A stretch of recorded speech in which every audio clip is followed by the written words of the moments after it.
Dari seluruh soal itu, berapa jumlah soalnya?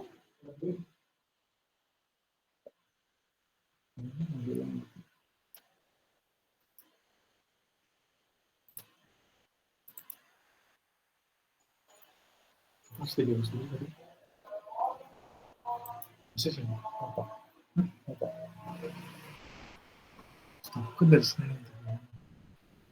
Kenapa nggak ada gitu?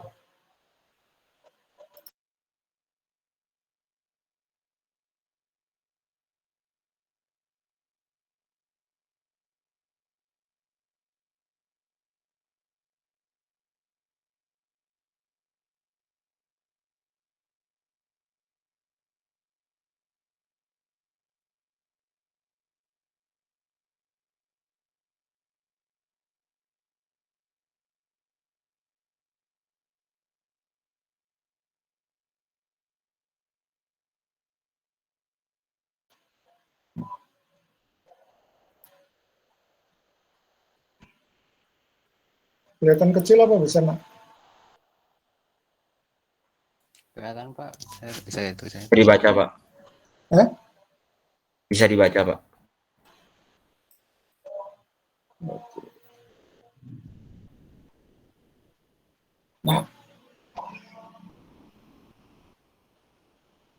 Nah, nanti ada soal-soal semacam ini. Jadi, kalau ketika kalian menemui soal itu, tolong perhatikan, baca dulu perintahnya. Nah, perintahnya. Nah, ini misalnya mengapa sumber internet perlu menyantumkan waktu diunduh akses. Lalu, dari sini kalian bisa memperkirakan kira-kira jawabannya itu sampai di mana. Ini contohnya. Karena apa? Karena sumber internet dapat ditulis dan diunduh oleh siapa saja dan seterusnya. Ini. Jadi ini pilihan-pilihannya. Nah, pilihan-pilihannya. Yang lain-lain sama. Nah, ini juga sama. Terus ini saya coba carikan yang berupa. Nah, ini yang nanti akan ada yang namanya pilihan ganda kompleks. Pilihan ganda kompleks ini ada pertanyaan, kemudian ini pilihan. Pilihannya itu bisa benar, bisa salah, ya. Bisa benar, bisa salah. Lalu ini apa? Pada catatan kaki baris kedua dan seterusnya menjorok ke dalam, sedangkan pada daftar pusaka menjorok keluar. Nah, ini benar atau salah? Nah, ini pilihan ini. Jadi di samping kalian mendapatkan soal-soal pilihan ganda yang ABCD semacam ini, kalian juga akan mendapatkan soal-soal pilihan ganda kompleks semacam ini. Jadi ini bisa benar, bisa salah, itu bisa sesuai atau tidak. Ini dari semacam soalnya. Jadi ada pilihan ganda dan ada pilihan ganda kompleks. Jadi tolong diperhatikan. Semuanya itu mulai dengan pertanyaannya. Jadi pertanyaannya sampai sejauh mana atau itu yang harus kamu pahami. Ya. Jadi yang pertama ada dua hal ini. Yang pertama adalah pilihan ganda biasa, lalu pilihan ganda kompleks. Ini untuk soal-soal kita nanti.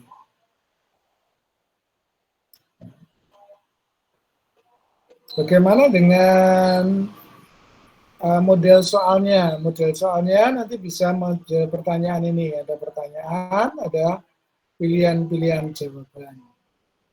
Nah, karena kita nanti ada teks eksposisi, ini contohnya.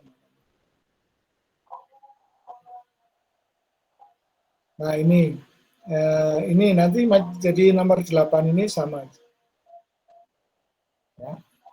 Apa yang akan dilakukan? Lalu ada teks, ada pertanyaan teksnya, pertanyaan teksnya ada bisa di atas, bisa juga di bawah. Tapi tetap ada yang namanya teks, kemudian ada pertanyaan yang berkaitan dengan teks, lalu ada jawaban-jawabannya. Begitu ya. Karena kemarin ini kelas 11 ya. Lalu bagaimana dengan nanti materi kita? Materi kita itu kan berkaitan dengan teks eksposisi. Maka nanti pertanyaan-pertanyaannya yang sudah kami siapkan bisa model-model pertanyaan semacam ini. Ada pertanyaan, ada teks, ada jawabannya. Tapi juga ada model pertanyaan saja lalu ada jawabannya. Nah, ini yang mau saya sampaikan supaya kalian mengenal yang namanya soal-soalnya. Jadi jangan kaget. Jadi ketika kalian itu menemukan soal atau mengklik soal, itu tolong lihat perintahnya apa. Nah, perintahnya apa? Kalau di sini, ini pengertian menurut Goris Kirab. Nah, maka ini akan berbeda. Apa yang akan dilakukan? Nah, ini pertanyaan-pertanyaannya. Yang benar yang mana? Nah, jadi, kalian tidak perlu melihat teksnya dulu, tapi yang harus dilihat adalah perintahnya. Begitu ya. Nah, ini untuk sementara apa yang saya sampaikan untuk kali ini. Ya. Nah, sebelum berlanjut, apakah ada pertanyaan-pertanyaan yang dari kalian? Karena waktu yang saya alokasikan itu nanti lebih banyak dari kalian. Oke. Apakah ada pertanyaan? Ya, dari kalian, supaya tidak satu arah dari saya saja. Menanyakan apa? Kalau tadi saya lebih ke teknisnya, ya, teknis bagaimana menjawab pertanyaan-pertanyaan itu. Karena di kelas saya nggak sempat untuk memberikan bagaimana menjawab soal-soal pilihan ganda itu. Nah, sekarang kalian buka catatan mengenai teks eksposisi, lalu kita coba bahas satu persatu. Nah, saya tidak banyak dari saya, tapi dari kalian. Kalian mau bertanya dari yang mana? Lalu itu nanti bisa menjadi satu. Ya, silakan.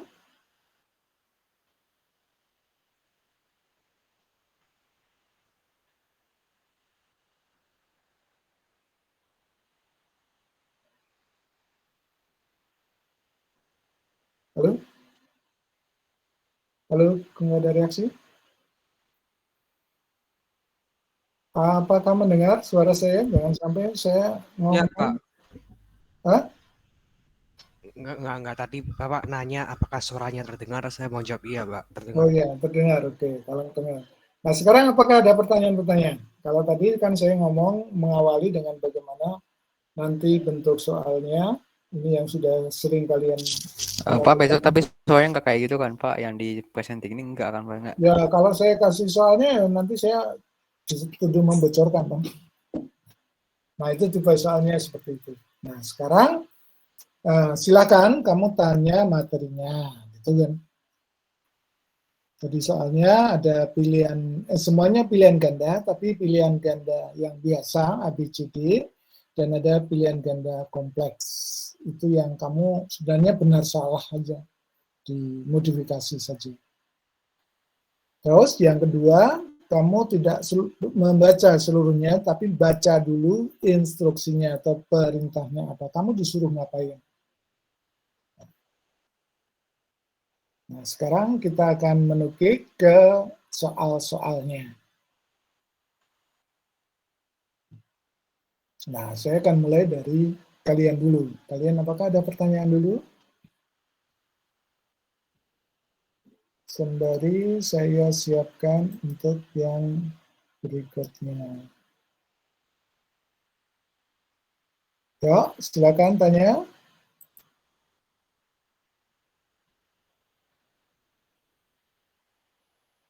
Pak, saya mau tanya Pak. Ya. Untuk kan di kisi-kisi itu nomor 44 dan 45 itu disajikan teks, siswa dapat mengidentifikasi penggunaan konjungsi. Itu maksudnya kayak gimana ya Pak?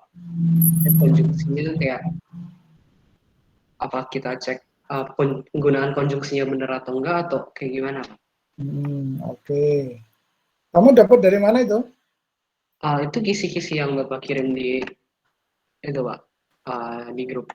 Oke. Nah, kalau semacam itu, nah nanti pertanyaannya bisa macam-macam. Bisa macam-macam artinya saya bisa membuat pertanyaan, ya, bisa membuat pertanyaan, apakah ini sudah benar atau belum kondisinya. Nah, ini tingkatannya mengingat atau mudah. Ya. Bisa juga konjungsinya ini saya tempatkan dan kamu saya minta untuk memperbaiki atau merevisi atau membuat lebih baik atau lebih pas. Nah, ini tingkatannya itu di atasnya, tidak hanya mengingat, tapi juga sudah sampai menggunakan. Jadi, model soal-soalnya saja. Jadi, sama tetapi mungkin berbeda di dalam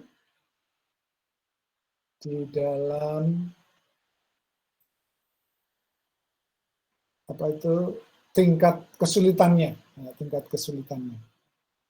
Begitu ya. Apakah terjawab? Sudah terjawab Pak. Makasih Pak. Ada yang lain?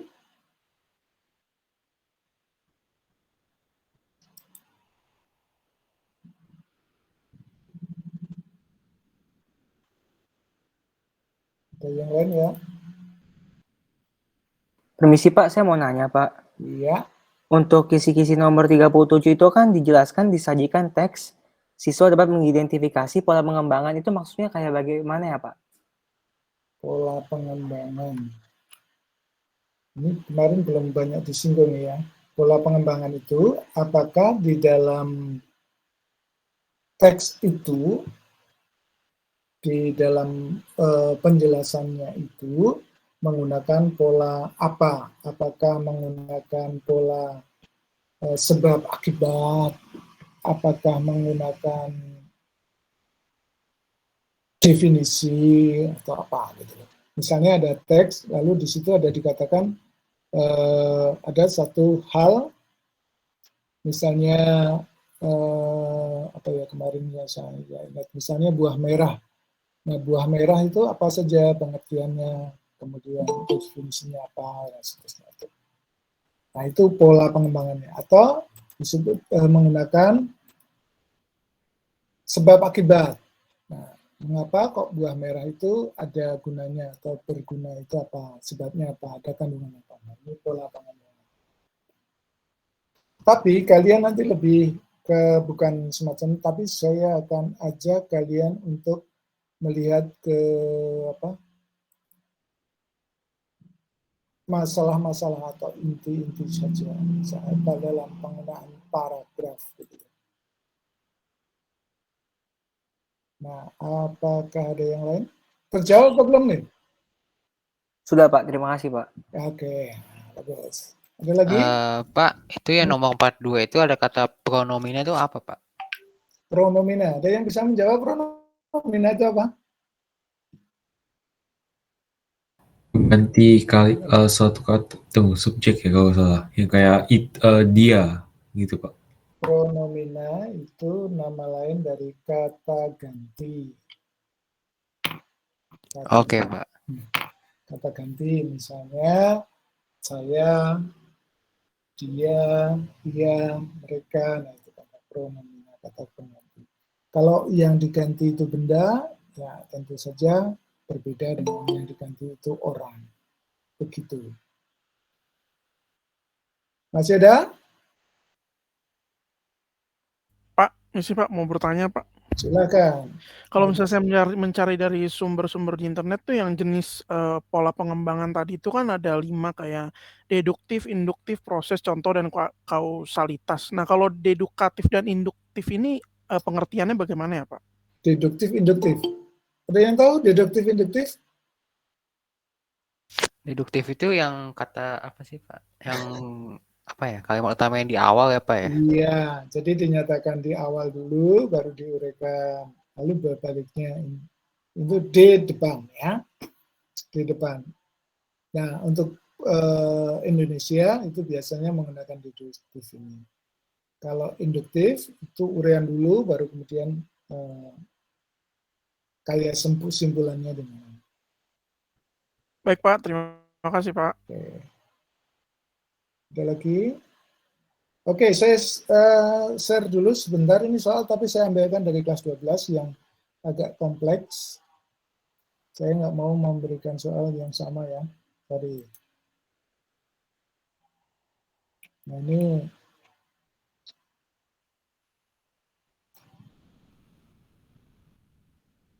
Nah nanti, ini misalnya nomor 3. Oh iya. Kelihatan nggak ini? Iya Pak, kelihatan Pak. Nah, sebenarnya setiap guru itu mempunyai soal semacam ini. Ini bentuk versi lengkapnya, supaya nanti kalian punya gambaran, kalian itu diarahkan kemana. Ini soalnya mudah. Nah, kuncinya C nih menurut saya. Lalu disajikan kutipan mengidentifikasi kesimpulan. Jadi ini ada sebuah teks, maka perintahnya bacalah teks di bawah ini dengan saksama.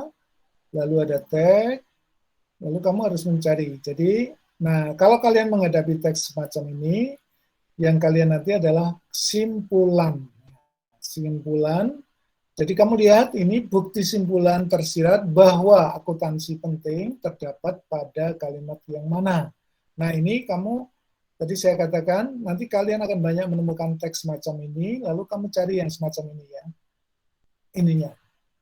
Nah, berarti dalam benakmu itu sudah terpatri bahwa kamu nanti akan mencari yang namanya simpulan, kemudian bahwa akuntansi itu penting. Nah ini nanti akan lebih mudah kamu nanti melihat ke teksnya. Ya, di sini mungkin banyak orang, contohnya setiap pengabdian desa berdasarkan informasi akuntansi tersebut. Lalu kasus ini kemudian padahal banyak dan sebagainya. Lalu kenapa kok jawabannya ini 3 itu jawabannya C nomor 5. Nah,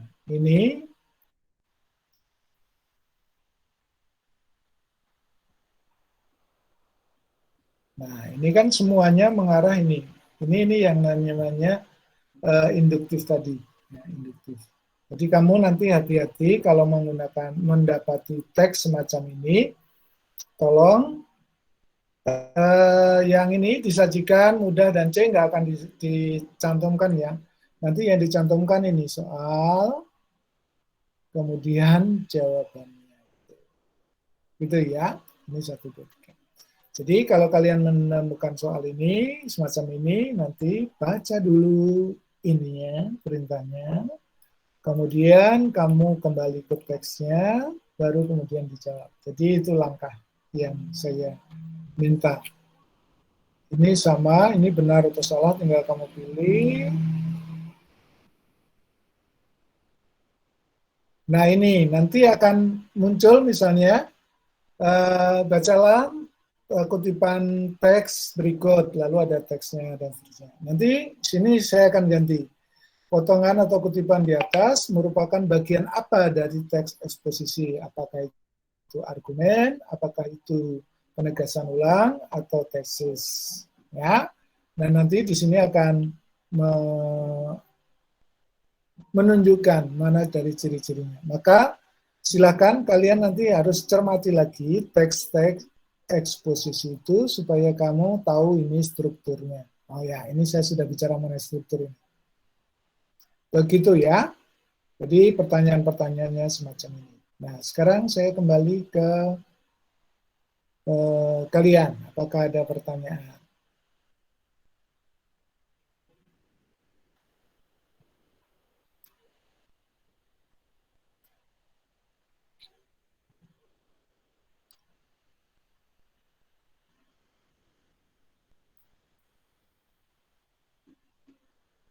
Oke, ayo. Silakan. gampang ngebahas itu. Nah, ciri kuncinya adalah kalian cermat membaca itu.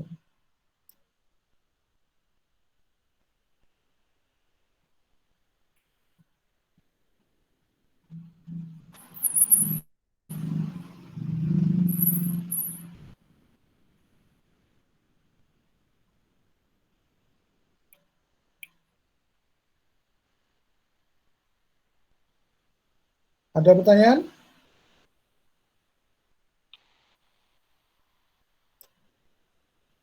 Oh, enggak ada. Pak, mau Ya. tanya, di kisi-kisi yang nomor 27 itu disajikan definisi teks, lalu siswa dapat mengidentifikasi teks eksposisi.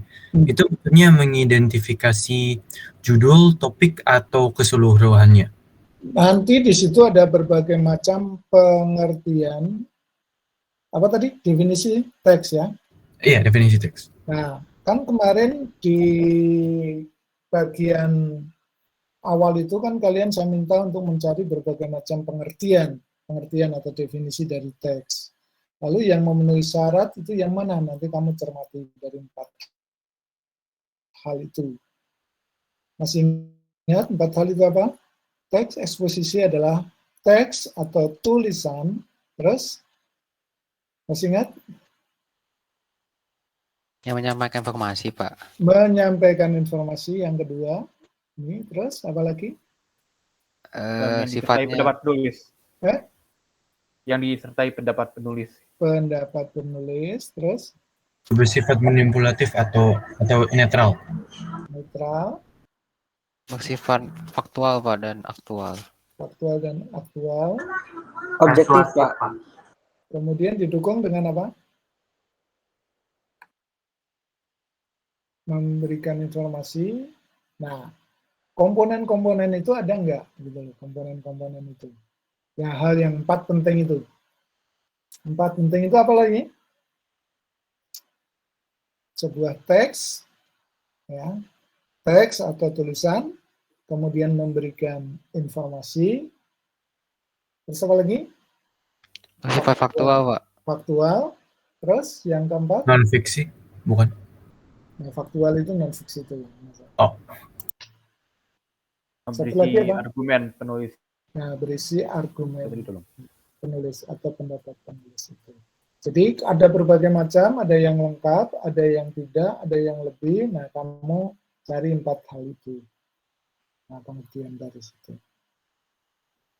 Kira-kira terjawab hal penting apa gitu ya. Oke, siap. Kasih ya, Pak. Nah, jadi kamu harus yakinkan bahwa di situ ada sebuah teks atau tulisan, kemudian memberikan informasi faktual, kemudian disertai dengan argumen. Begitu, data atau fakta, begitu. Nah, yang lain-lain kan ada tambahan-tambahan. Ada yang menuliskan 5W1H dan sebagainya, itu ya tambahan-tambahan saja. Tapi yang 4 hal itu yang besar. Ada lagi? Kita masih cukup waktunya.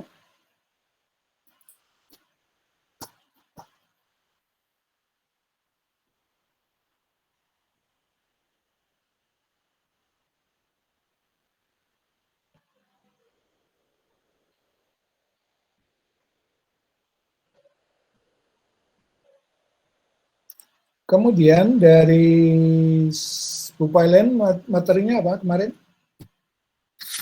Majas, Pak. Majas. Selain Majas, Pola kalimat sehingga saya masuk dia, Pak. pola kalimat. Terus?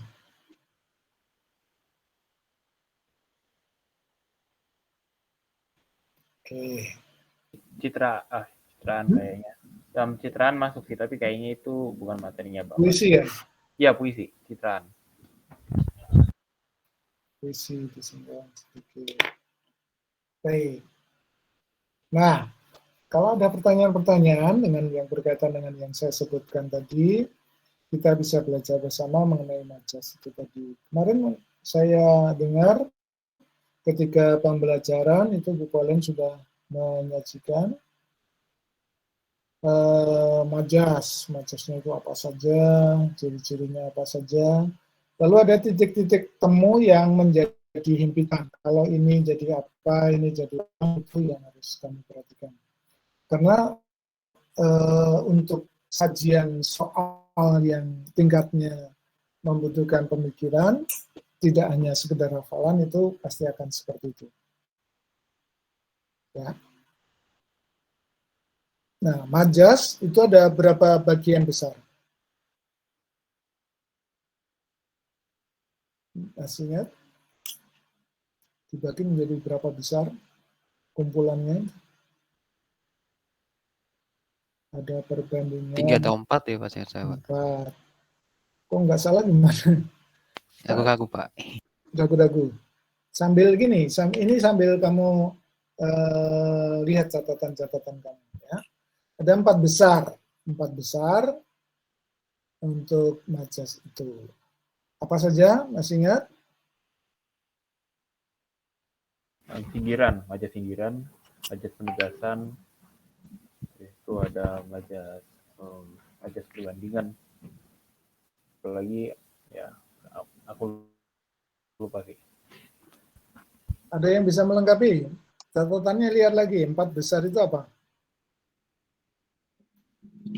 4 besar itu penegasan, perbandingan, sindiran, dan pertentangannya. Iya. Kita ulangi apa? Yang pertama penegasan, yang kedua perbandingan, terus pertentangan dan majas sindiran. Perbandingan, pertentangan, lalu sindiran. Misalnya, dia itu menjadi juru kunci di kelasnya. Nah, ini apa misalnya?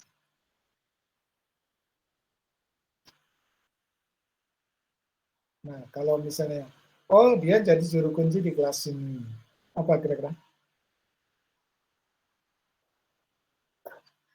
Masuk perbandingan, atau pertentangan, atau sindiran? Perbandingan, Bu. Perbandingan. Lalu kalau perbandingan apa kira-kira?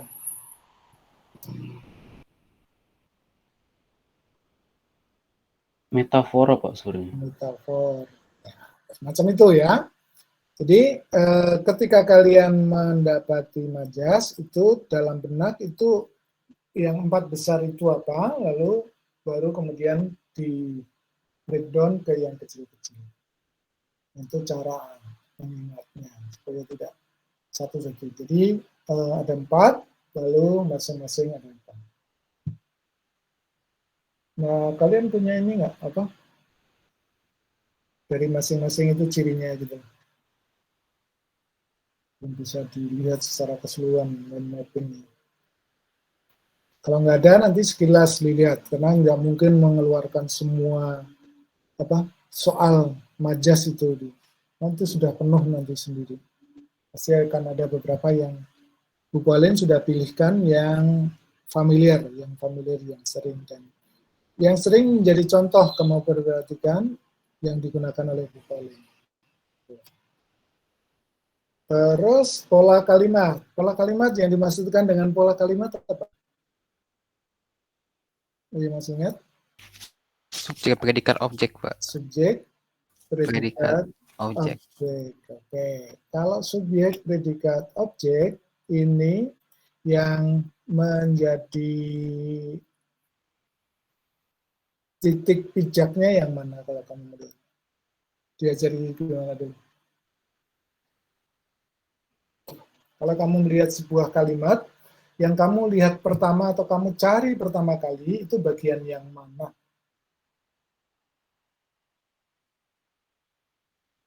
Subjek, Pak.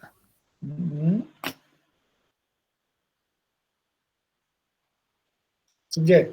Kemarin diajari itu? Yang benar. Agak-agak lupa juga sih, Pak. Oke. Itu ya. Nah, kalau nanti kamu ditanya soal itu, sekarang saya akan kasih contoh ini. Ini bisa dikit.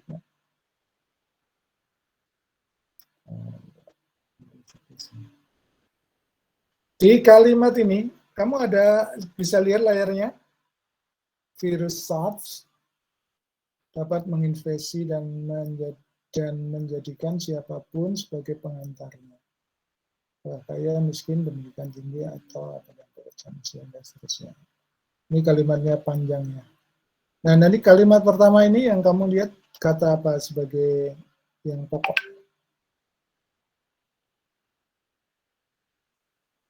Bisa lihat di screen ya, di presenting ya. Bisa, Pak. Nah, kalimat pertama itu yang kata kuncinya yang pokok ketika melihat sebagai pola kalimat apa? Ini yang harus kamu lihat. Kata apa? Menginfeksi kayaknya, Pak. Ya, betul. Ya, kamu harus melihat menginfeksi lalu yang lain. Ini predikatnya. Jadi kalau melihat sebuah kalimat itu lihat dulu predikatnya yang biasanya berupa kata kerja.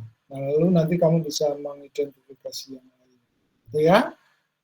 Nah, kalau demikian ini menginfeksi itu sebagai predikat, subjeknya adalah Virus, Pak. nah ini virus SARS-CoV dapat menginfeksi dan menjadikan siapapun sebagai pengantarnya.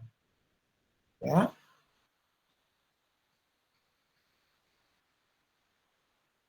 Nah, kemudian objeknya mana? Siapapun itu, Pak. Nah, siapapun dan seterusnya, siapapun sebagai pengantarnya. Ini objeknya. Cirinya apa? Kalau predikatnya ini diganti dengan bentuk di, kalau me kan aktif, lalu ini menjadi pasif. Ini salah satu cirinya itu bisa ditempatkan di depan. Siapapun, ini siapapun ya, siapapun.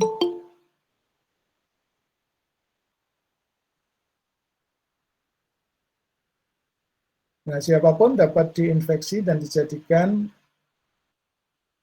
sebagai pengantarnya oleh virus SARS dan COVID-19 itu. Itu ya. Jadi nanti kalau kalian menganalisis itu, jadi lihat dulu predikatnya. Kalau saya mengatakan predikatnya, baru kemudian. Karena salah satu ciri kalimat dalam bahasa Indonesia, predikat itu bisa menentukan hadirnya subjek, predikat, objek, atau keterangan. Perlu tidaknya. Misalnya saya makan. Nah, saya makan itu sudah cukup. Tapi kalau yang dimakan itu yang tidak biasa, baru dihadirkan objek yang dimakannya. Saya makan pizza limo. Ya, pizza limo. Karena apa? Kalau ini perlu dihadirkan karena ini yang berbeda. Nah, kalau saya makan aspal, ya aspalnya yang berbeda. Kalau hanya kegiatan makan saja cukup sampai saya makan. Itu untuk pola kalimat. Ya. Sedangkan eksposisi nanti saya akan singgung. Lalu puisi. Puisi yang kamu ingat apa? Kemarin disinggung apa puisi? Kan saya bisa bantu. Lihat catatan.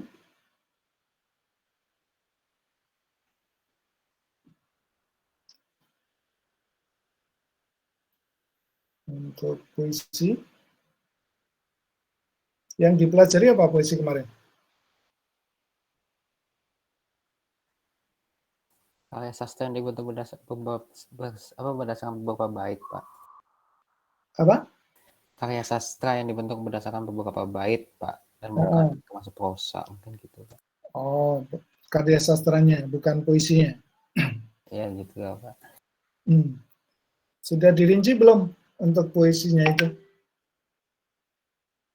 Atau hanya mengenal dulu?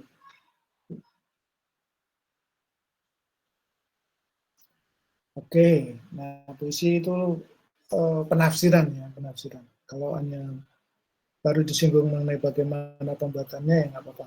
Kemarin kan saya dengar kamu diminta untuk membuat, lalu mengikut sertakan. Nah, ini curahan perasaan. Nah, kalian belum menganalisis, tapi lebih ke ekspresi kalian dulu. Jadi kalian mengungkapkan itu berupa puisi, ya. Berupa puisi, tulisan yang berupa puisi.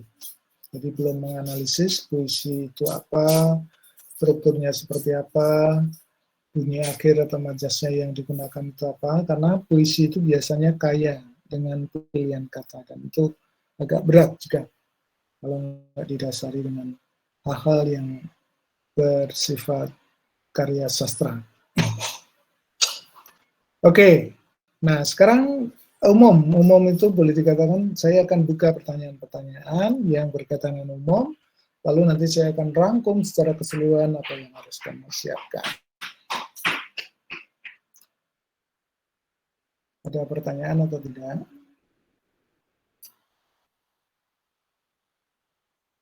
Belum ada ya. Nanti kalau di tengah ada pertanyaan, silakan diajukan ya.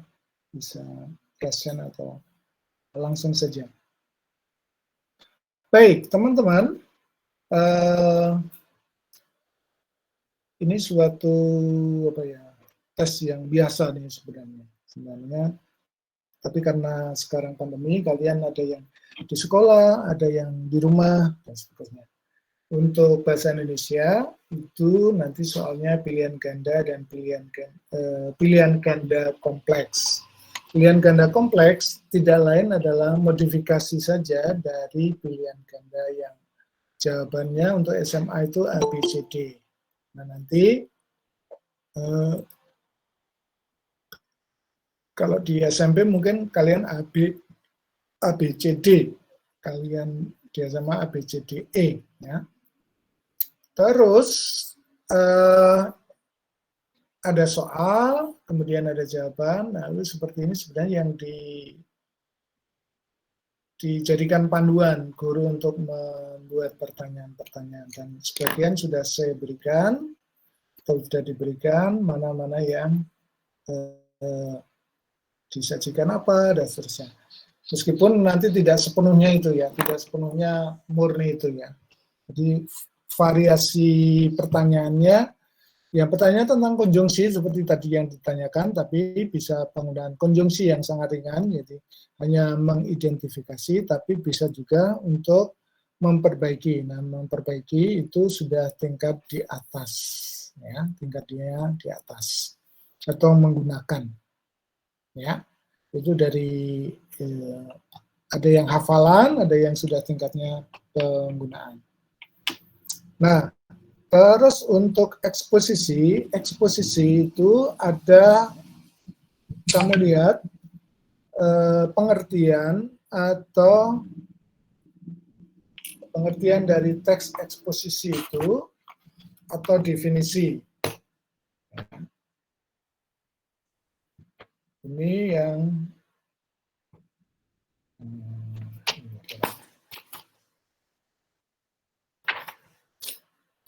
definisi, dan kemarin kalian sudah banyak sekali mendapatkan definisi atau pengertian itu.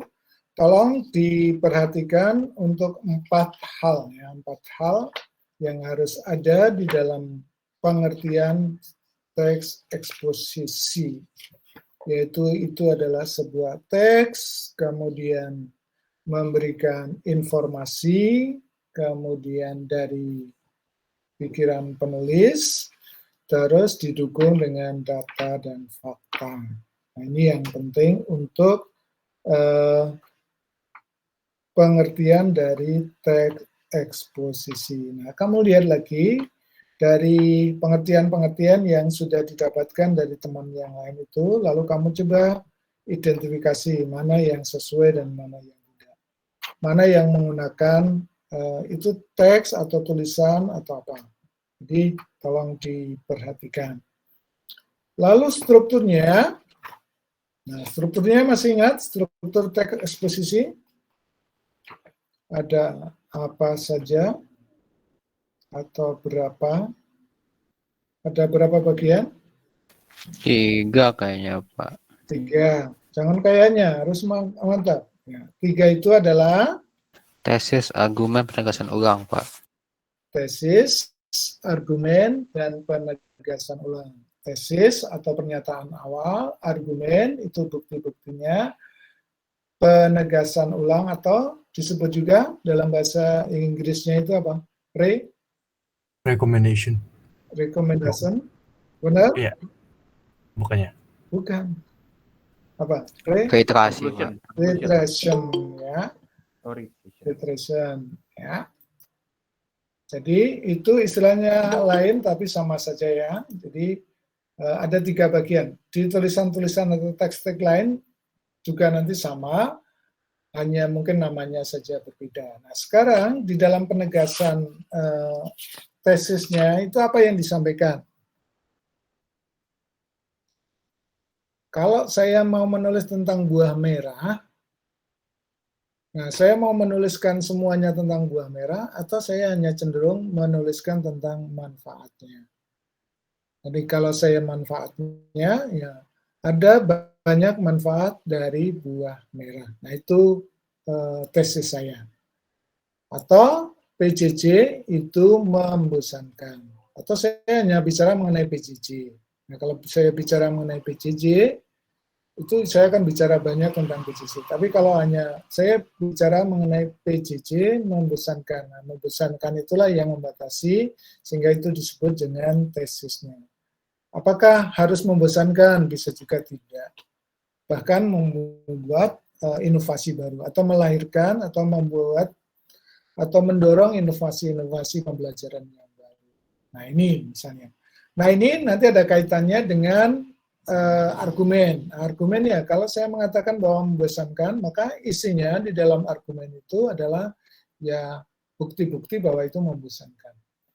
Lalu di bagian penegasan ulang, saya ulangi lagi, membosankannya karena apa? Waktunya, komunikasinya yang satu arah, kemudian terbatas, lalu sering ada gangguan dan sebagainya. Tapi kalau saya mengatakan bahwa PJJ itu membuat orang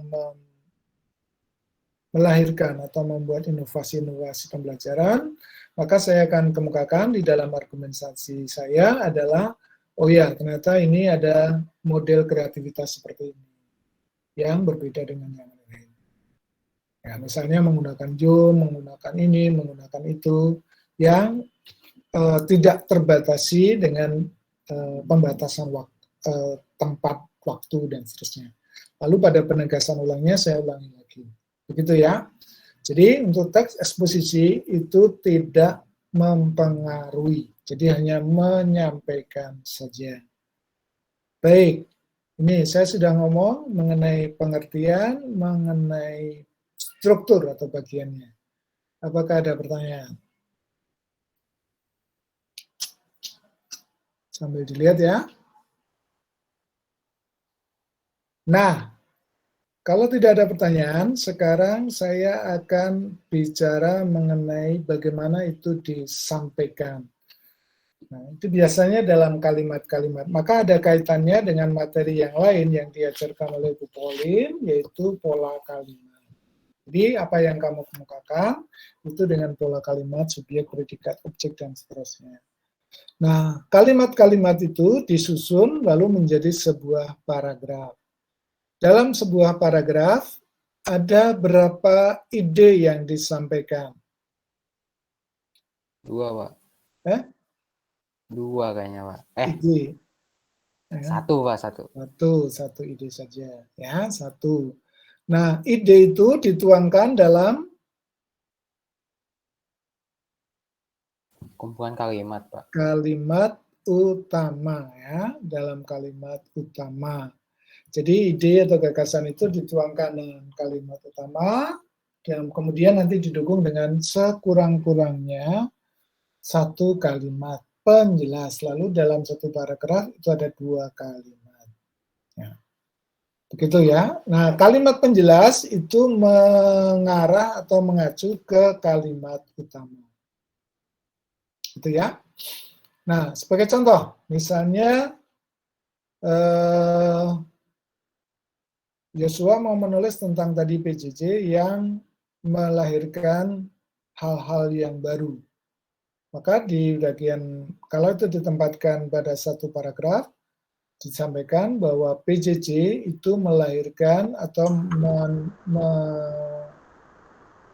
mendorong orang untuk menemukan hal-hal yang baru, ya, menemukan hal-hal yang baru dalam pembelajaran. Nah, lalu diberi contoh misalnya, hal yang baru itu apa? Itu. Lalu kita menggunakan atau memanfaatkan Google Classroom secara optimal.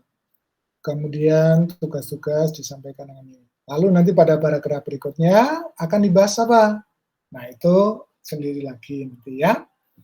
Itu jadi nanti diuraikan lagi dalam paragraf penjelas. Ya. Misalnya mengapa dipilih Zoom dan Meet? Nah, orang berkreasi betul dengan Zoom dan Meet. Nah, nanti di situ dijelaskan mengapa Zoom, mengapa Meet. Lalu bisa juga diuraikan kelebihan dan kekurangannya di situ.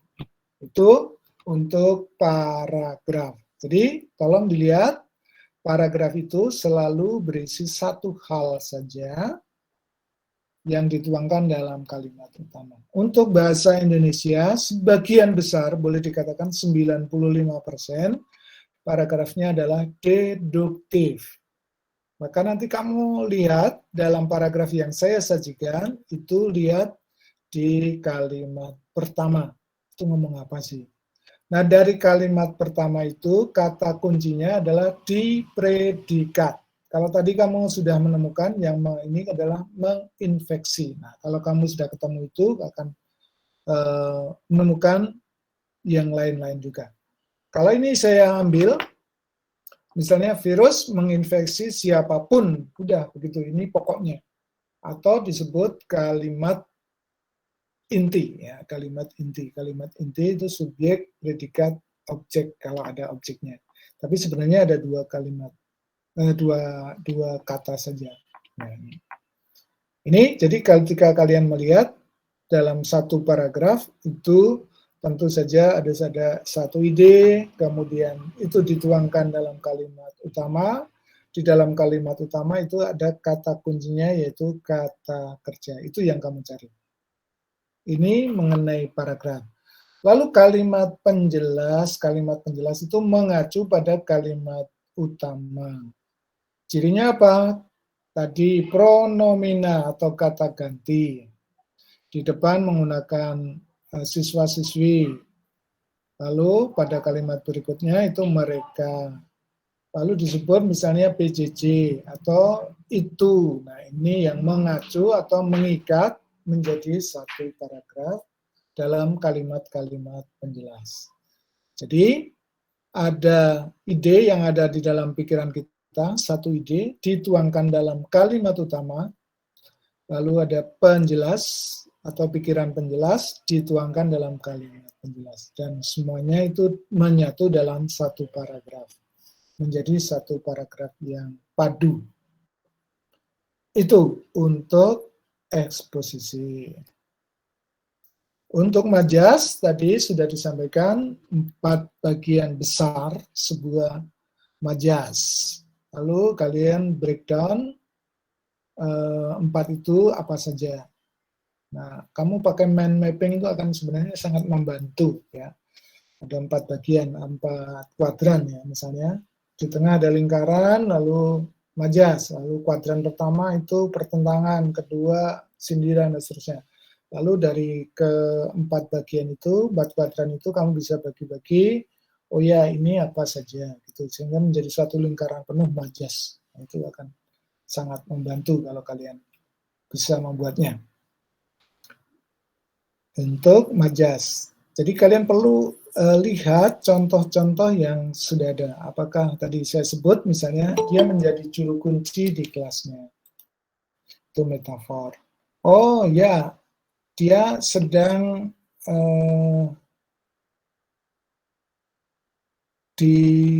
tinggal di Hotel Prodeo. Dia sedang tinggal di Hotel Prodeo. Nah, Hotel Prodeo artinya apa? Penjara. Nah, ini majas apa? Eufemisme. Eufemisme. Ya. Jadi itu untuk istilahnya memperhalus ya. Memperhalus dari pembicaraan itu. Jadi kalau kalian nanti menulis, itu juga akan semakin kaya, mana yang perlu haluskan semacam ini. Ini untuk majas. Kalau kalimat tadi sudah, puisi itu bentuk yang penyampaiannya ada bait, ada baris, tapi juga kalau dilihat dari sejarahnya itu agak panjang ya, puisi lama dan puisi baru, tapi kalian cenderung untuk ambil yang puisi baru saja yang sudah bebas dari aturan-aturan itu, misalnya berapa baris, berapa bait, tetapi dalam puisi-puisi modern pun masih ada kaitan antara aturan-aturan lama itu dengan ekspresi yang sekarang. Nah, kalau sudah lepas bebas itu biasanya menjadi kontemporer atau puisi bebas itu yang bentuknya sudah macam-macam. Contohnya tragedi Winka dan Sihka yang Sutarji itu. Ya bentuknya bisa berbentuk hati, bisa bentuk huruf dan seterusnya. Tidak berbentuk bait-bait. Itu pemberontakan atau keluar dari tata cara penulisan puisi. Tapi biasanya masih diurutkan menjadi beberapa bait untuk puisi. Lalu ada irama, pilihan kata yang sama, begitu. Pilihan kata kalau rima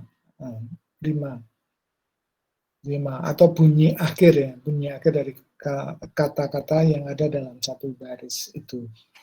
Dalam bait yang sama biasanya itu ada variasinya. Lalu itu diulang dan itu bunyinya enak. Dan bunyi akhir itu biasanya dipakai. Begitu. Oke. Apakah masih ada pertanyaan-pertanyaan yang berkaitan dengan persiapan kita itu?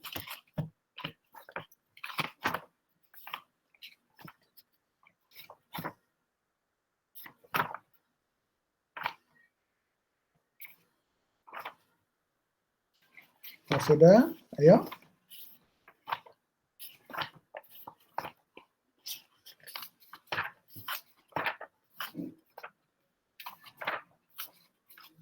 Ayo dong. Kalau nggak ada, saya sudah ngomong banyak.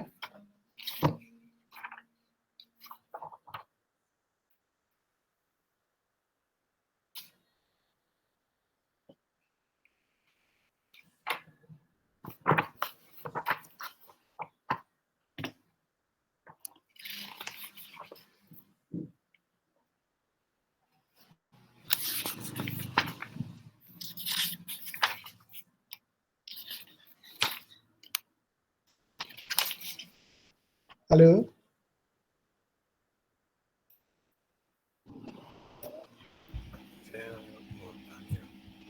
Pertanyaan-pertanyaan silakan diajukan.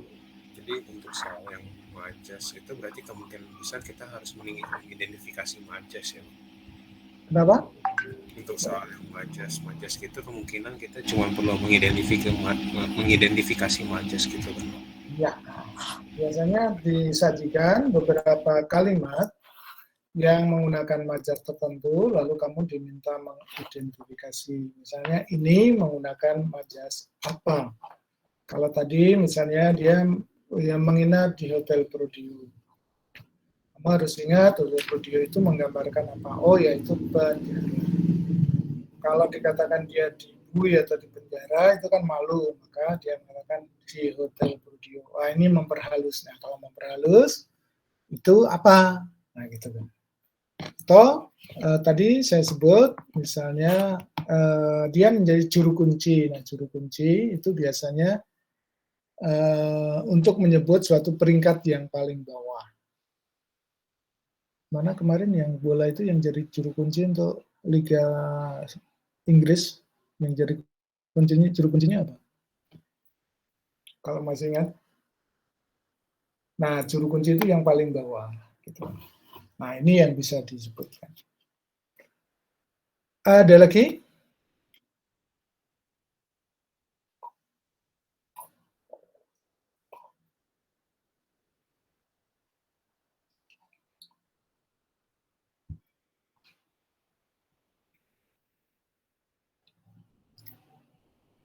Ada, oke.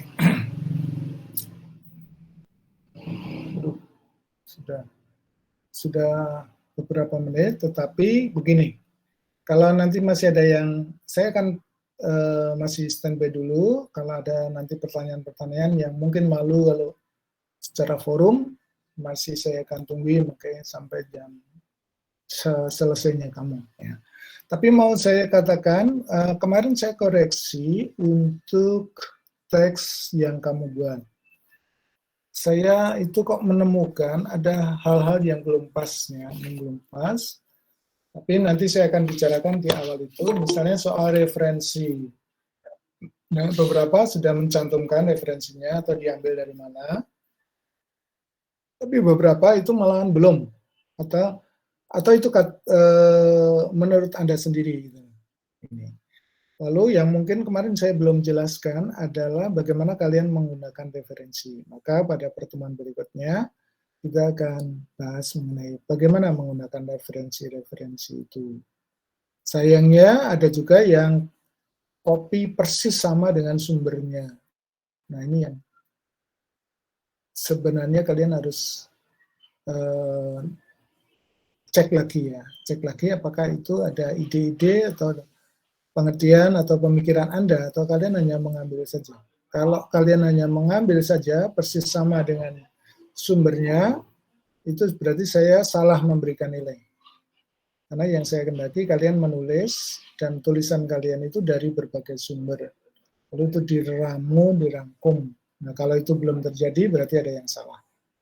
Yang salah, nanti kalau kemarin saya ngobrol dengan teman-teman, mungkin belum terlalu memahami apa yang dimaksud dengan referensi. Yang kedua, belum terlalu paham betul apa yang dimaksud dengan teks eksposisi. Jadi, hanya mengambil dari sumber internet dan dicantumkan begitu saja, persis sama. Dan itu saya menemukan banyak, ya, banyak. Kenapa tadi saya sebut buah merah misalnya. Karena ada yang menulis buah merah dan ketika saya cek secara acak sumbernya itu dia hanya kopas saja, copy paste persis sama dengan itu. Itu tidak salah. Yang salah adalah dia tidak meramu dengan sumber-sumber yang lain lalu menjadikan sebuah teks yang menjadi milik Anda. Nah, teks yang milik Anda itulah yang sebenarnya mau saya nilai. Gitu ya. Nah, kalau ini nanti lebih banyak yang seperti ini, saya akan